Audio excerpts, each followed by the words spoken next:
பலிப்போர் பாக்கிய செல்வம் புவியில் இல்லையே. புவி நிரம்ப பொன் தந்தாலும் இப்பளிக்கு ஈடில்லையே.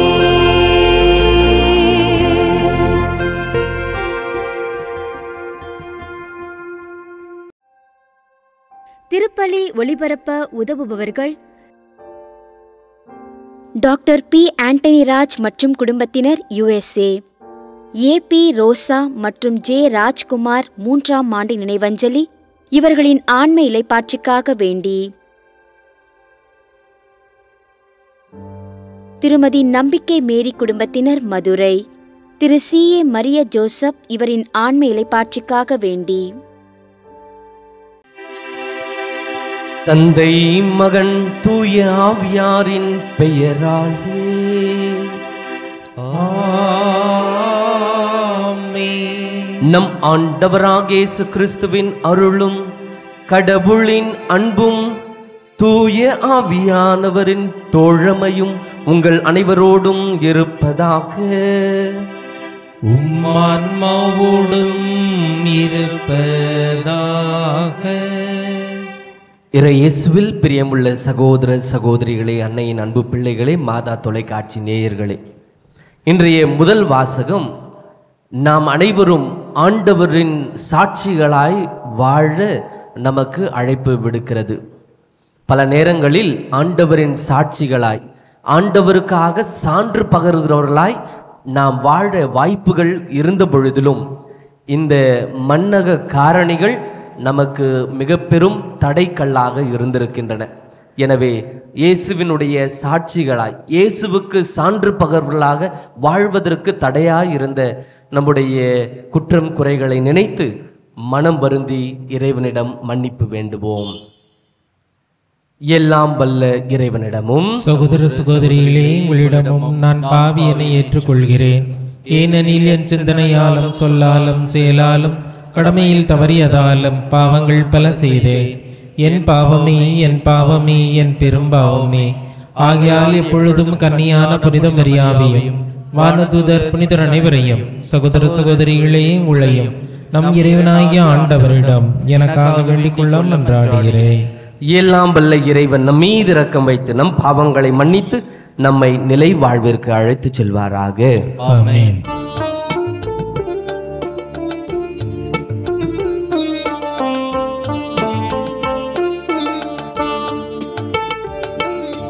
ஆண்டவரே இரக்கமாயிரும்.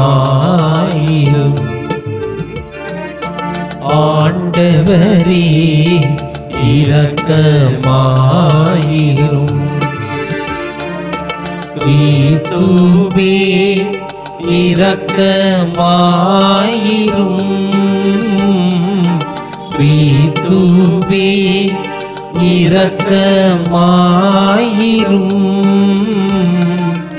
ஆண்டவரே இரக்கமாயிரும். ஆண்டவரே இரக்கமாயிரும்.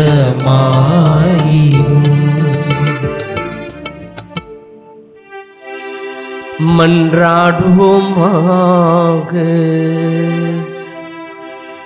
எல்லாம் வல்ல இறைவா, உயிர்த்தெழுந்த ஆண்டவரின் ஆற்றலை அறிவிக்க எங்களுக்கு அருள் புரிய உம்மை வேண்டுகின்றோம். அதனால் உமது கொடையின் பிணையை அவரில் பெற்றுக்கொண்ட நாங்கள் அதன் முழுமையான வெளிப்பாட்டினை கண்டுகொள்ளும் தகுதி பெறுவோமாக. உமோடு தூய ஆவியாரின் ஒன்றிப்பில் இறைவனாய் என்றென்றும் வாழ்ந்து ஆட்சி செய்கின்றவர் வழியாக உம்மை மன்றாடுகின்றோம். ஆமென். முதல் வாசகம். ஒரே உள்ளமும் ஒரே உயிருமாய் இருந்தனர். திருத்தூதர் பணிகள் நூலிலிருந்து வாசகம். அதிகாரம் 4, இறைவசனங்கள் 32 முதல் 37 வரை. அந்நாட்களில் நம்பிக்கை கொண்ட மக்கள் அனைவரும் ஒரே உள்ளமும் ஒரே உயிருமாய் இருந்தனர். அவர்களுள் எவரும் தமது உடைமைகளை தம்முடையதாக கருதவில்லை. எல்லாம் அவர்களுக்கு பொதுவாய் இருந்தது. திருத்தூதர் அனைவரும் ஆண்டவர் இயேசு கிறிஸ்து உயிர்த்தெழுந்தார் என மிகுந்த வல்லமையோடு சான்று பகர்ந்து வந்தனர். அவர்கள் அனைவரும் மக்களின் நல்லெண்ணத்தை மிகுதியாக பெற்றிருந்தனர். தேவையில் உழல்வோர் எவரும் அவர்களுள் காணப்படவில்லை. நிலப்புலங்களை அல்லது வீடுகளை உடையோர் அவற்றை விற்று அந்த தொகையை கொண்டு வந்து திருத்தூதருடைய காலடியில் வைப்பர். அது அவரவர் தேவைக்கு தக்கவாறு பகிர்ந்து கொடுக்கப்படும். சைப்ரசு தீவை சார்ந்த யோசேப்பு என்னும் லேவியர் ஒருவர் இருந்தார். இவருக்கு திருத்தூதர்கள் ஊக்குவிக்கும் பண்பு கொண்டவர் என்று பொருள்படும் பர்னபா என்னும் பெயரை கொடுத்திருந்தார்கள்.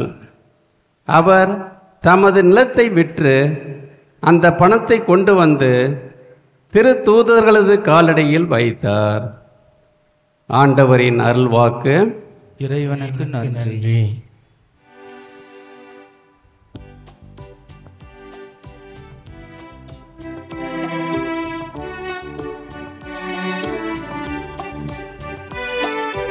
ஆண்டவர் ஆட்சி செய்கின்றார், மாட்சியை ஆடையாய் அணிந்துள்ளார்.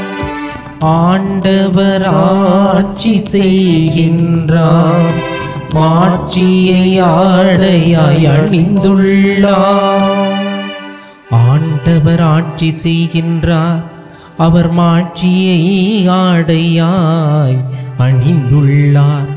ஆண்டவர் வல்லமையை கச்சையாக கொண்டுள்ளார். பூவுலகை அவர் நிலைப்படுத்தினார், அது அசைவுறாது. உமது அரியணை தொடக்கத்திலிருந்தே நிலை பெற்றுள்ளது. நீர் தொன்று தொட்டே நிலைத்துள்ளே.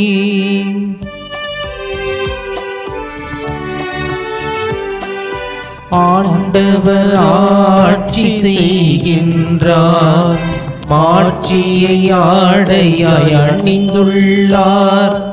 ஆண்டவர் ஆட்சி செய்கின்றார், மாட்சியை ஆடையாய் அணிந்துள்ளார்.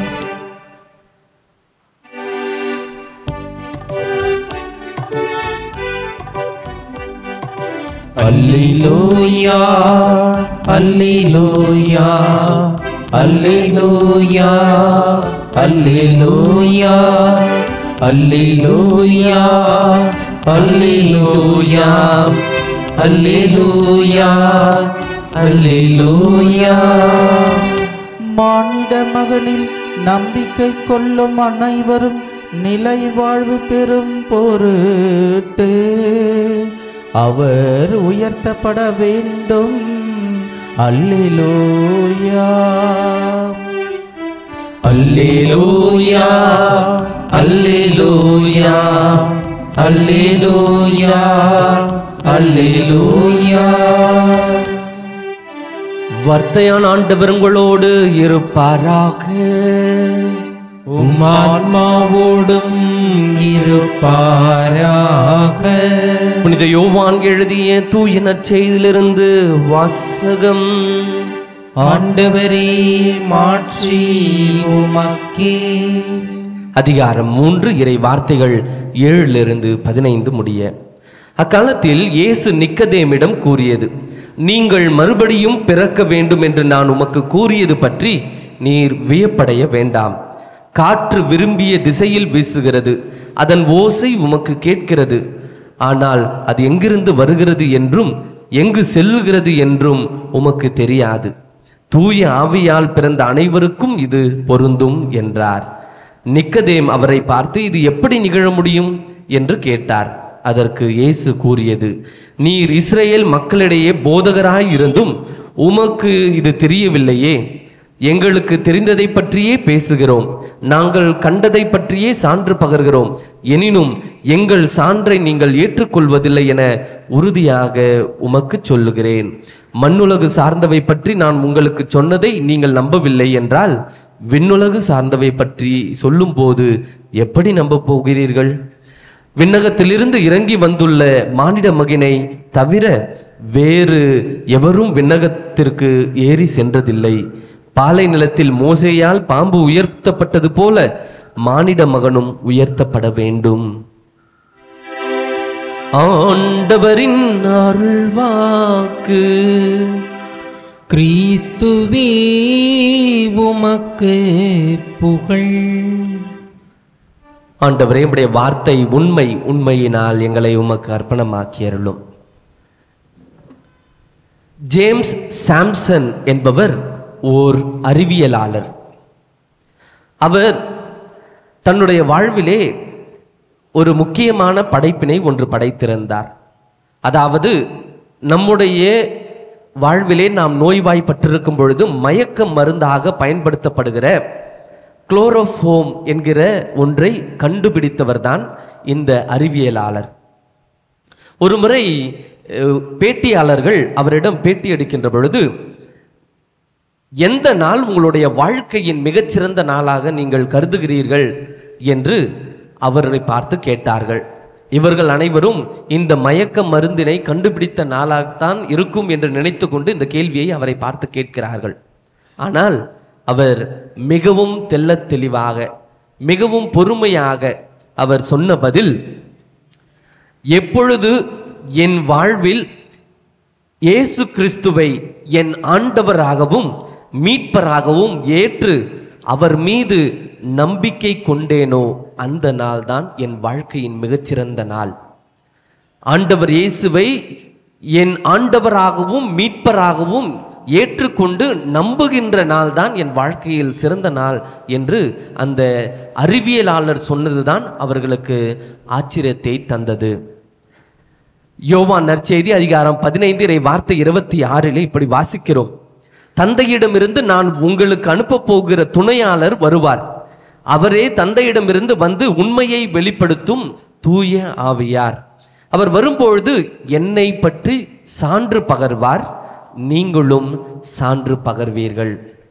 என்னை பற்றி சான்று பகர்வார், நீங்களும் சான்று பகர்வீர்கள் என்கிற வார்த்தைக்கு இணங்க இன்றைக்கு முதல் வாசகத்திலே நாம் பார்க்கிறோம்.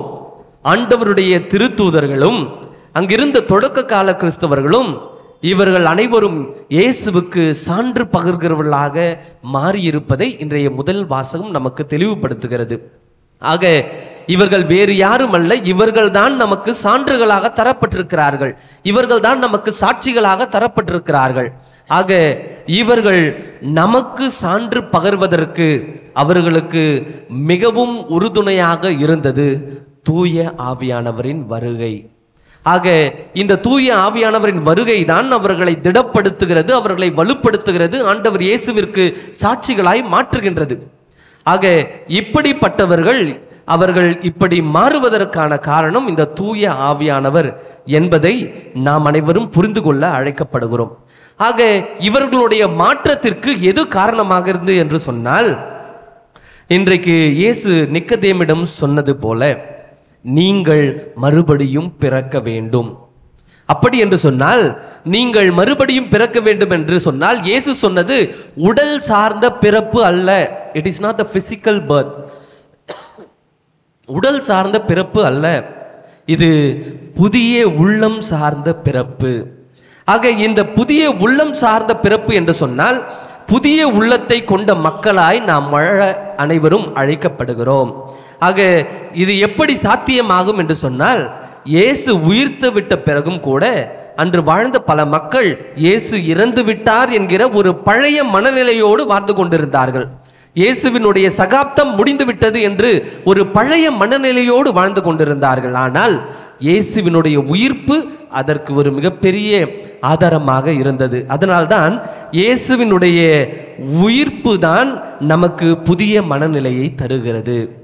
இயேசுவினுடைய இறப்பு பழைய மனநிலையாக இருந்தாலும் இயேசுவினுடைய உயிர்ப்பு புதிய மனநிலையை நமக்கு தர வேண்டும் என்பதைத்தான் இன்றைய நற்செய்தி வாசகம் நமக்கு தெளிவுபடுத்துகிறது. ஆக இயேசுவினுடைய உயிர்ப்பு நமக்கு புதிய மனநிலை தருகிறது.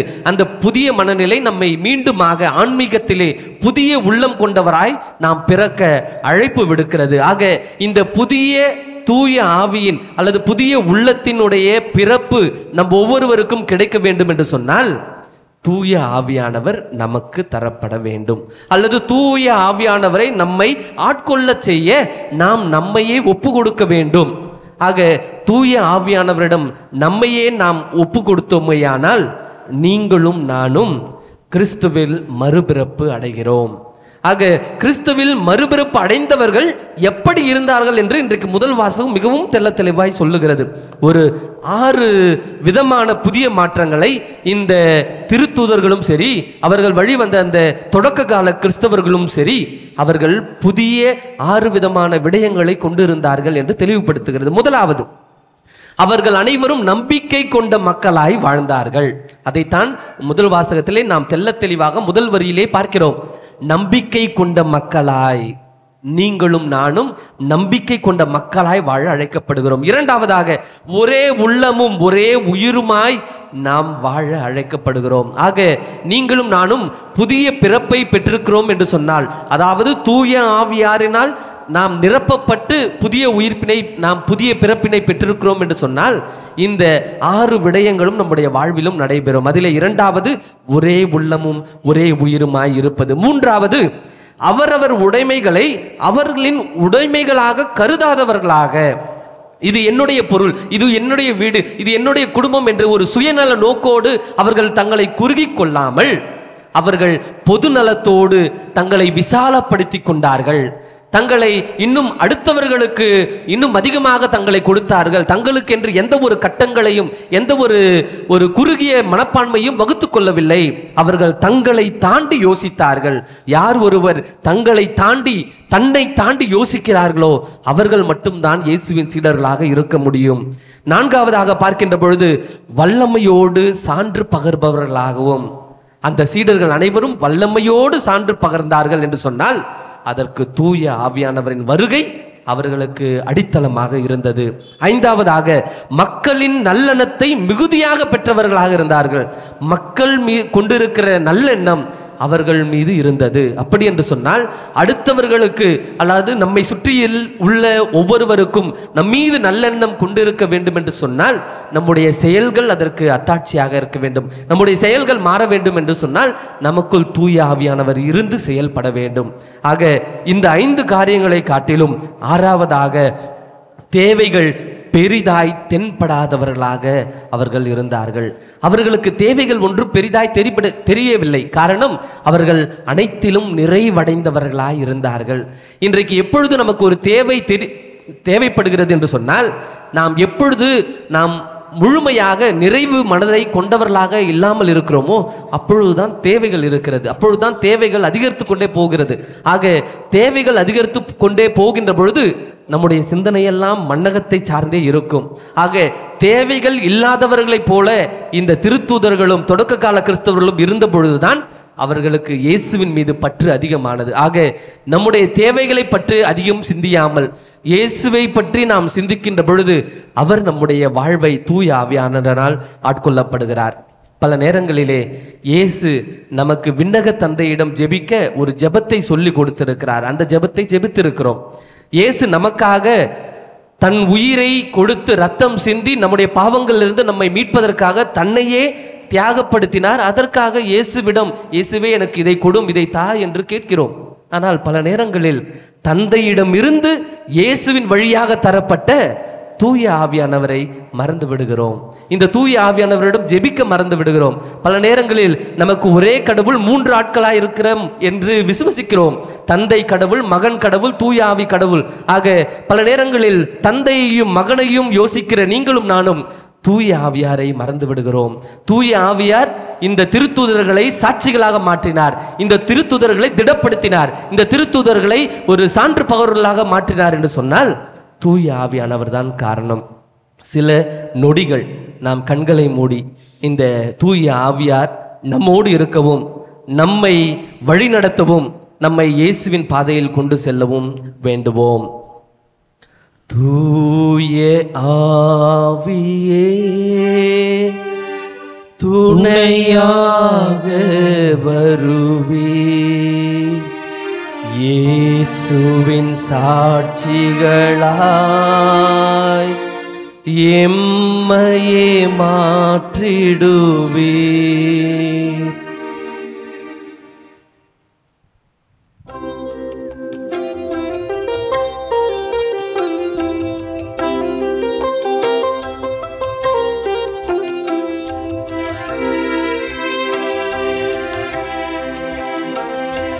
தூய ஆவியாசீர் வேண்டி பலியை தாருங்கள், நம் நேய தேவன் பலியை ஏற்க அன்பை தாருங்கள்,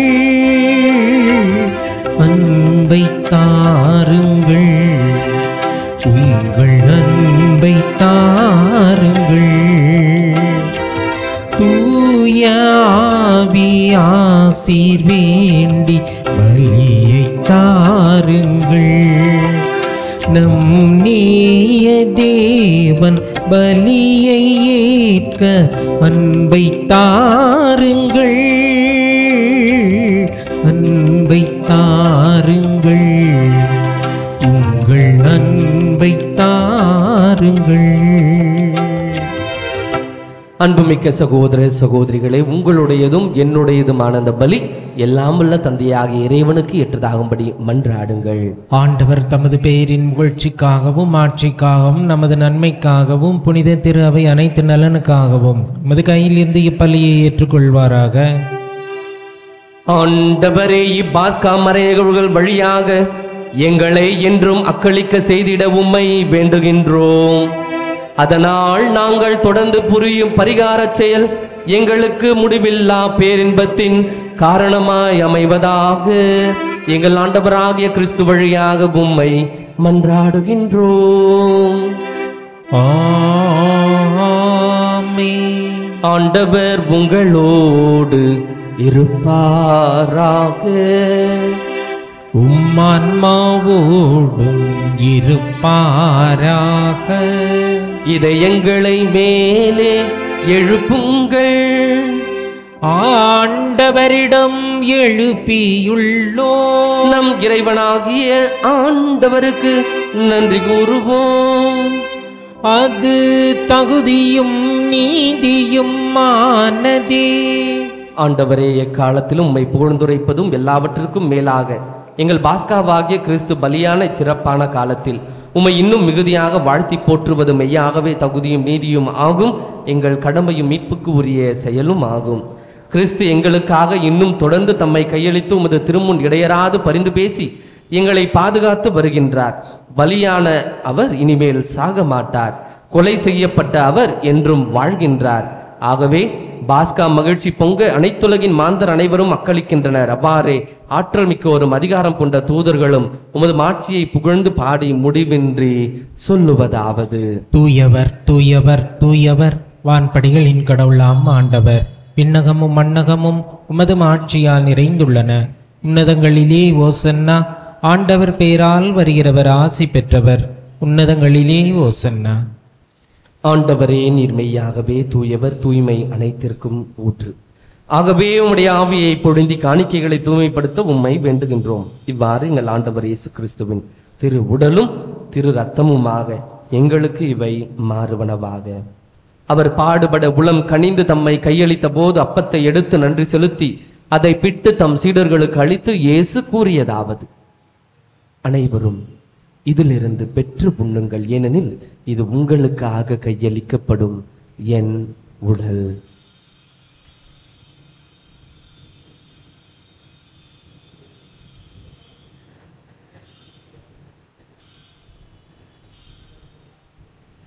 அவ்வண்ணமே இரவு விருந்தை அருந்திய பின் கிண்ணத்தையும் எடுத்து மீண்டும் உமக்கு நன்றி கூறி தம் சீடர்களுக்கு அளித்து இயேசு கூறியதாவது: அனைவரும் இதிலிருந்து பெற்று பருகுங்கள், ஏனெனில் இது புதிய நிலையான உடன்படிக்கைக்கு உரிய என் இரத்தத்தின் கிண்ணம்.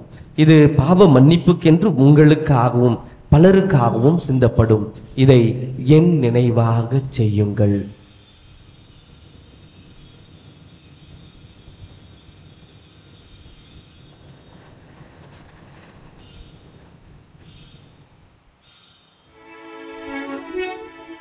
நம்பிக்கையின் மறை பொருள். ஆண்டவரே, நீர் வருமளவும் உமது இறப்பினை அறிக்கையிடுகின்றோம், உமது உயிர்ப்பினையும் எடுத்துரைக்கின்றோம்.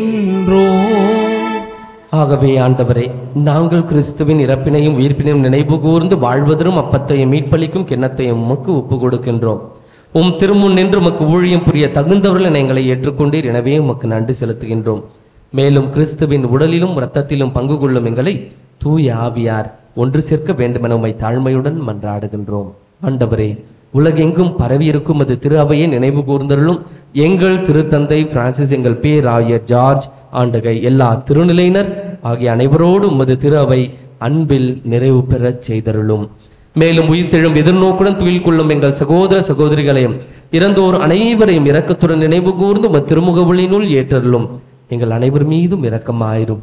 கடவுளின் கன்னித்தாயான புனித மரியா, அவருடைய அன்பு கணவரான புனித யோசேப்பு, புனித திருத்தூதர்கள், இவ்வுலகில் உமக்கு உகந்தவராய் இருந்தோர் ஆகிய புனிதர் அனைவருடனும் நாங்கள் நிலை வாழ்வில் பங்கு கொள்ளும் தகுதி பெற்று உம் திருமகன் இயேசு கிறிஸ்து வழியாக உம்மை புகழ்ந்தேத்தும் வரமருள உம்மை மன்றாடுகின்றோம்.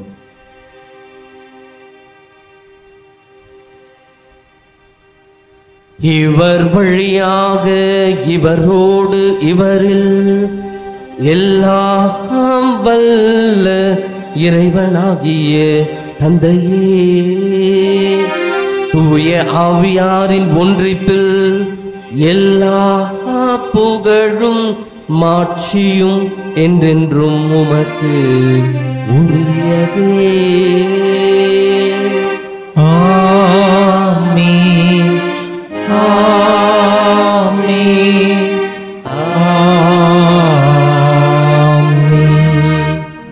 மீட்பரின் கட்டளையால் கற்பிக்கப்பட்டு இறை படிப்பினால் பயிற்சி பெற்ற நாம் அனைவரும் துணிந்து நம்முடைய கரங்களை விரித்து உரிமையோடு விண்ணக தந்தையை நோக்கி மன்றாடுவோம். விண்ணுலகில் இருக்கின்ற எங்கள் தந்தையே, உமது பெயர் தூயது என போற்ற பெறுக. உமது ஆட்சி வருக. உமது திருவுளம் விண்ணுலகில் நிறைவேறுவது போல மண்ணுலகிலும் நிறைவேறுக. எங்கள் அன்றாட உணவை இன்று எங்களுக்கு தாரும். எங்களுக்கு எதிராக குற்றம் செய்வோரை நாங்கள் மன்னிப்பது போல எங்கள் குற்றங்களையும் மன்னியும். எங்களை சோதனைக்கு உட்படுத்தாதேயும், தீமையிலிருந்து எங்களை விடுவித்தருளும். ஆண்டவரே, தீமை அனைத்திலிருந்தும் எங்களை விடுவித்து எங்கள் வாழ்நாளில் அமைதியை கனிவுடன் அருளும் உம்மை மன்றாடுகிறோம். உமது இரக்கத்தின் உதவியால் நாங்கள் பாவத்திலிருந்து எப்போதும் விடுதலை பெற்று யாதொரு கலக்கமுமின்றி நலமாய் இருப்போமாக. நாங்கள் எதிர்நோக்கி இருக்கும் பேரின்பத்திற்காகவும் மீட்பராகிய இயேசு கிறிஸ்துவின் வருகைக்காகவும் காத்திருக்கின்றோம். ஏனெனில் ஆட்சியும் வல்லமையும் ஆட்சியும் என்றென்றும் உமதே. ஆண்டவர் இயேசு கிறிஸ்துவே, அமைதியை உங்களுக்கு விட்டுச் செல்கின்றேன், என் அமைதியை உங்களுக்கு அளிக்கின்றேன் என்றும் திருத்துதர்களுக்கு மொழிந்தீரே. எங்கள் பாவங்களை பாராமல் உமது திரு அவையின் நம்பிக்கையை கண்ணோக்கி உமது திருவுளத்திற்கு ஏற்ப அதற்கு அமைதியும் ஒற்றுமையும் அளித்தருள திருவுளம் கொள்வீராக. என்றென்றும் வாழ்ந்து ஆட்சி செய்கின்றவர் நீரே. ஆமென். ஆண்டவருடைய அமைதி உங்கள் அனைவரோடும் இருப்பதாக. மன்மவுடன் இருப்பதாக. இறைவன் தருகின்ற அமைதி ஒருவர் மற்றவரோடு பகிர்ந்து கொள்வோம். உலகின் பாவங்களை போக்கும் இறைவனின் செம்மறியே, எங்கள் மேல் இரக்கமாயிரும். உலகின் பாவங்களை போக்கும் இறைவனின் செம்மறியே, எங்கள் மேல் இரக்கமாயிரும். உலகின் பாவங்களை போக்கும் இறைவனின் செம்மறியே, எங்களுக்கு அமைதியை அளித்தருளும். இதோ இறைவனின் செம்மறி, இது உலகின் பாவங்களை போக்குகிறவர். எனக்கு பின் என் துணையாளரை உங்களுக்கு தருவேன் என்று சொன்ன ஆண்டவர், இவருடைய உன்னத விருந்திற்கு அழைக்கப்பெற்ற நாம் அனைவரும் பேறு பெற்றோர். ஆண்டவரே, நீர் என் இல்லத்தில் எழுந்தருள நான் தகுதியற்றவன். ஆனால் ஒரு வார்த்தை மட்டும் சொல்லியிருளும், எனது ஆன்மா நலமடையும். கிறிஸ்துவின் திருவுடலும் திருத்தலமை காத்திருப்பதாக. நன்றி கூறி மன்றாடுவோமாக. ஆண்டவரே, நாங்கள் புரியும் வேண்டல்களுக்கு செவி சாய்த்தருளும். அதனால் எங்கள் மீட்பின் இப்புனிதமிக்க பரிமாற்றம் எங்களுக்கு இவ்வுலக வாழ்வில் உமது அருள் உதவியை அளித்து என்றென்றுமுள்ள மகிழ்ச்சிக்கான உறுதியை அளிப்பதாக. எங்கள் ஆண்டவராகிய கிறிஸ்து வழியாக உம்மை மன்றாடுகின்றோம். ஆமென். ஆண்டவர் உங்களோடு இருப்பாராக. உமான்மாவோடும் இருப்பாராக. எல்லாம் வல்ல இறைவன் தந்தை, மகன், தூய ஆவி உங்கள் அனைவரையும் ஆசீர்வதிப்பாராக. ஆமென். தூய ஆவியாரின் துணையை நாடுகின்ற மக்களாய் சென்று வாருங்கள். திருப்பலி நிறைவேறிற்று. அல்லேலூயா, அல்லேலூயா. இறைவனுக்கு நன்றி. அல்லேலூயா, அல்லேலூயா. திருப்பலி ஒளிபரப்ப உதவியவர்கள் டாக்டர் பி. ஆண்டனி ராஜ் மற்றும் குடும்பத்தினர், USA. AP ரோசா மற்றும் J. ராஜ்குமார் 3ஆம் ஆண்டு நினைவஞ்சலி இவர்களின் ஆன்ம இலைப்பாட்சிக்காக வேண்டி. திருமதி நம்பிக்கை மேரி குடும்பத்தினர், மதுரை. திரு C. A. மரிய ஜோசப் இவரின் ஆன்ம இலைப்பாட்சிக்காக வேண்டி.